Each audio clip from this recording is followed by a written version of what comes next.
making kill decisions in milliseconds, faster than any human pilot could react, faster than any general back at headquarters can even finish their coffee or comprehend the battlefield unfolding at light speed.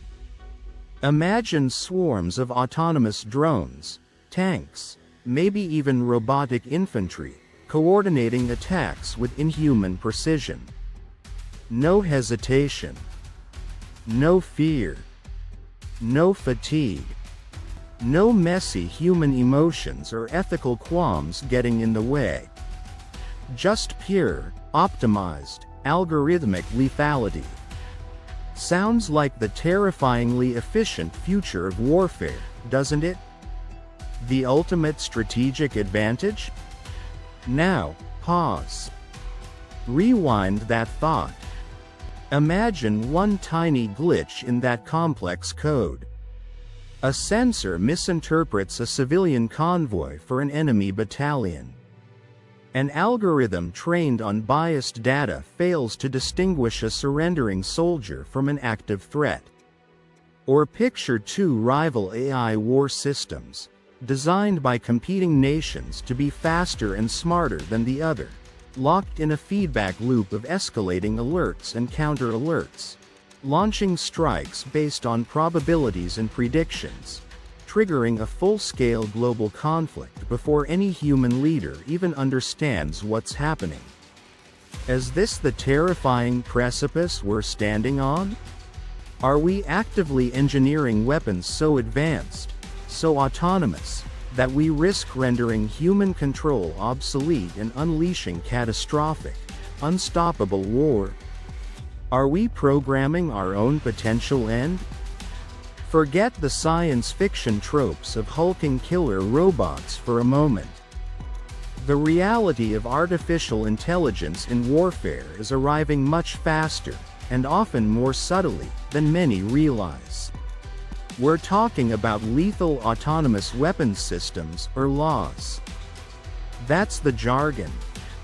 In plain English, weapons systems that can independently search for, identify, target, and kill human beings without direct, real-time human command.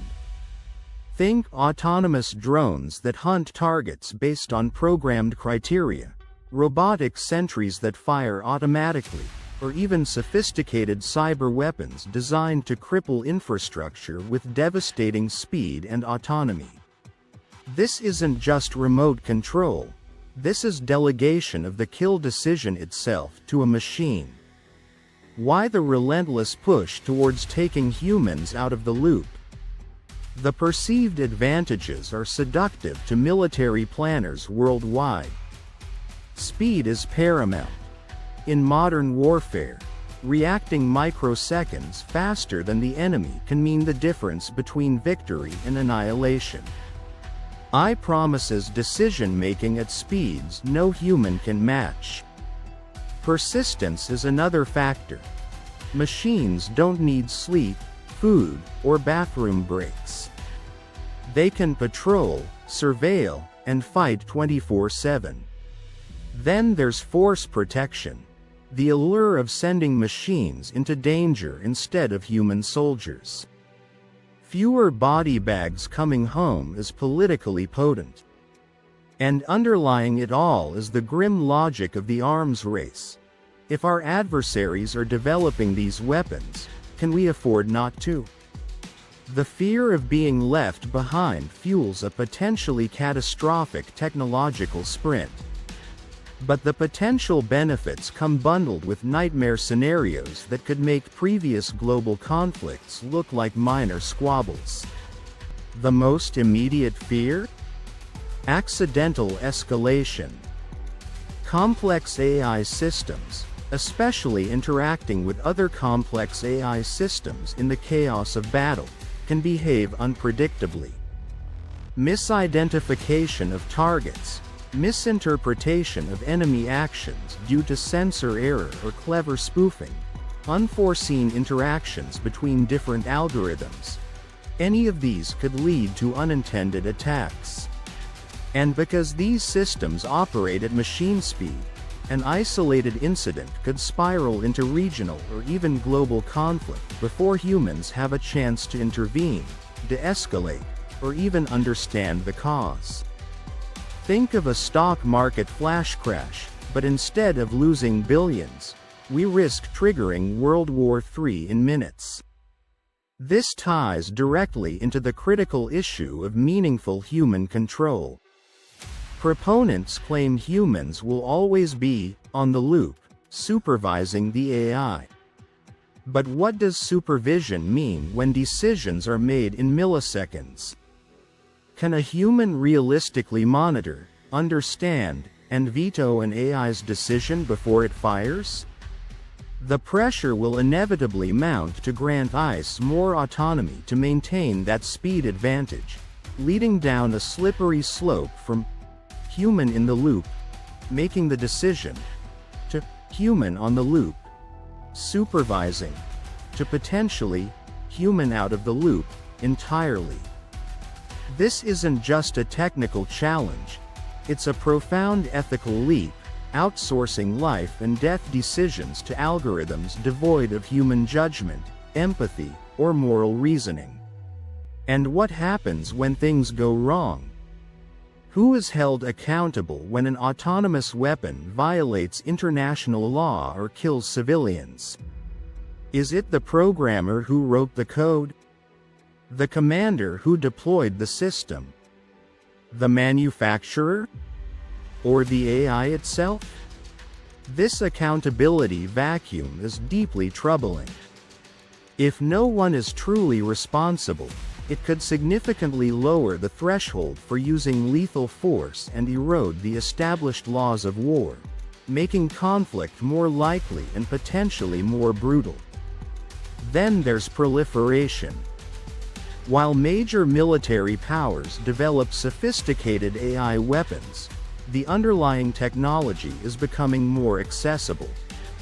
What happens when less scrupulous states, non-state actors, or terrorist groups get their hands on simpler, cheaper, but still lethally autonomous weapons? Imagine swarms of low-cost, AI-guided drones used for targeted assassinations or terror attacks. The potential for destabilization is immense, spreading advanced military capabilities far beyond traditional state control. We also can't ignore the danger of algorithmic bias. AI systems learn from data, and if that data reflects existing human biases, conscious or unconscious, the AI will inherit and potentially amplify them. An AI weapon might be trained on data that leads it to disproportionately target certain ethnic groups, or fail to recognize non-traditional combatants, or struggle to distinguish civilians in unfamiliar cultural contexts. We risk embedding prejudice into our weapons systems, leading to potentially horrific, automated discrimination on the battlefield.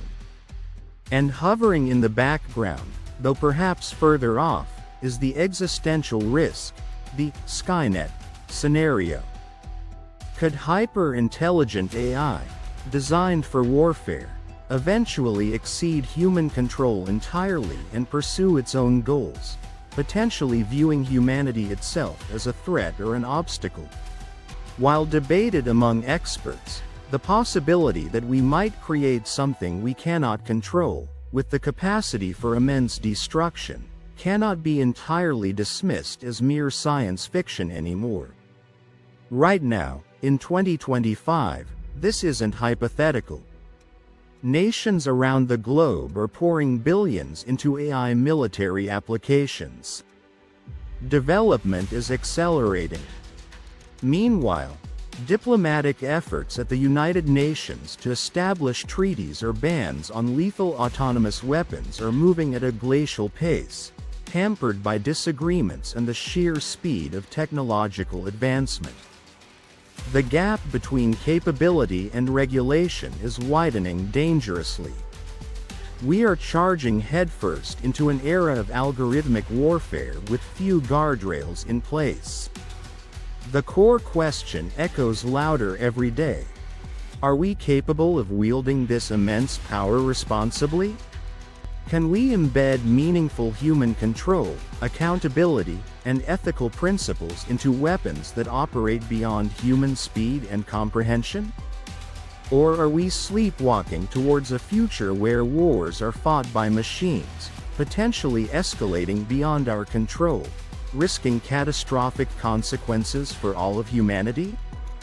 We've unleashed technological revolutions before, but this one feels different. This time, the technology is designed to make decisions about human life itself, potentially on a global scale. This time, the risk isn't just defeat, but potentially obsolescence.